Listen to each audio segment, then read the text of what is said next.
आज हम कार्तिक की पूर्णिमा की कहानी सुनने लेंगे। एक समय की बात है। तारकासुर नामक एक राक्षस था। उसके 3 पुत्र थे, तारकक्ष, कमलाक्ष और विद्युन्माली। तारकासुर बहुत ही बलवान था।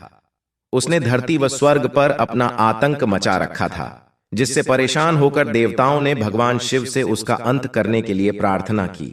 उनकी प्रार्थना सुनकर भगवान शिव ने तारकासुर का वध किया। इससे देवता बड़े प्रसन्न हुए। उसके 3 पुत्रों को यह सुनकर बड़ा दुख हुआ और उन्होंने इसका बदला लेने के लिए ब्रह्मा जी की घोर तपस्या की। उनकी तपस्या से प्रसन्न होकर ब्रह्मा जी ने तीनों से वरदान मांगने को कहा। तीनों ने ब्रह्मा जी से अपने अमर होने का वरदान मांगा। ब्रह्मा जी ने अमरता के अलावा कोई दूसरा वरदान मांगने को कहा। इसके बाद उन तीनों ने कुछ देर तक इस पर बहुत विचार किया और फिर ब्रह्मा जी से कहा, आप 3 अलग अलग नगरों का निर्माण करें, जिसमें सभी बैठकर पूरी पृथ्वी और आकाश में घूम सकें। 1000 साल बाद जब हम मिलें तो हम तीनों के नगर मिलकर एक हो जाएं। जो देवता तीनों नगरों को एक ही बाण से नष्ट करने की क्षमता रखता हो, वही हमारी मृत्यु का कारण बने। उन सब की नजर में यह एक असंभव कार्य था। उन्होंने उन्हें वह वरदान ब्रह्मा जी के निर्देशानुसार मैदानव ने उनके लिए 3 नगरों की स्थापना की। तारकक्ष के लिए सोने का, कमला के लिए चांदी का और विद्युन्माली के लिए लोहे का नगर बनाया गया। तीनों ने मिलकर तीनों लोकों पर अपना अधिकार जमा लिया। इंद्र देवता इन तीनों राक्षसों से बहुत भयभीत हुए और भगवान शंकर की शरण में गए।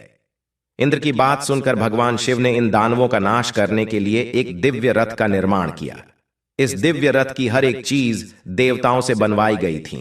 चंद्रमा और सूर्य से पहिए बने, इंद्र, वरुण, यम और कुबेर रथ के 4 घोड़े बने, हिमालय धनुष बने और शेषनाग प्रत्यंचा बने। भगवान शिव खुद बाण बने और बाण की नोक अग्निदेव स्वयं बने। इस दिव्य रथ पर भगवान शिव स्वयं सवार हुए। देवताओं से बने इस रथ और तीनों भाइयों के बीच भयंकर युद्ध हुआ। युद्ध करते समय प्रभु लीला से एक ऐसा समय आया जब तीनों रथ एक ही सीध में आ गए।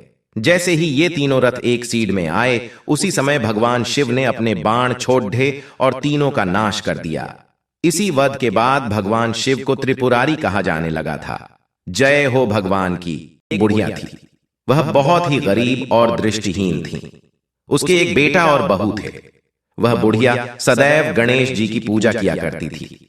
एक दिन गणेश जी प्रकट होकर उस बुढ़िया से बोले, बुढ़िया मां, तू जो चाहे सो मांग ले। बुढ़िया बोली, मुझसे तो मांगना नहीं आता, कैसे और क्या मांगू? तब गणेश जी बोले, अपने बहू बेटे से पूछकर मांग ले। तब बुढ़िया ने अपने बेटे से कहा, गणेश जी कहते हैं तू कुछ मांग ले, बता मैं क्या मांगू? पुत्र ने कहा, मां तू धन मांग ले। बहू से पूछा तो बहू ने कहा, नाती मांग ले। तब बुढ़िया ने सोचा कि ये तो अपने अपने मतलब की बात कह रहे हैं। उस बुढ़िया ने पड़ोसिनों से पूछा तो उन्होंने कहा, बुढ़िया तू तो थोड़े दिन जिएगी, क्यों तू धन मांगे और क्यों नाती मांगे? तू तो अपनी आंखों की रोशनी मांग ले, जिससे तेरी जिंदगी आराम से कट जाए। इस पर बुढ़िया बोली, यदि आप प्रसन्न हैं तो मुझे 9 करोड़ की माया दें, निरोगी काया दें, अमर सुहाग दें, आंखों की रोशनी दें, नाती दें, पोता दें और सब परिवार को सुख दें और अंत में मोक्ष दें। ये सुनकर तब गणेश जी बोले, बुढ़िया मां, तुमने तो हमें ठग लिया। फिर भी जो तूने मांगा है वचन के अनुसार सब तुझे मिलेगा। और ये कहकर गणेश जी अंतर्धान हो गए।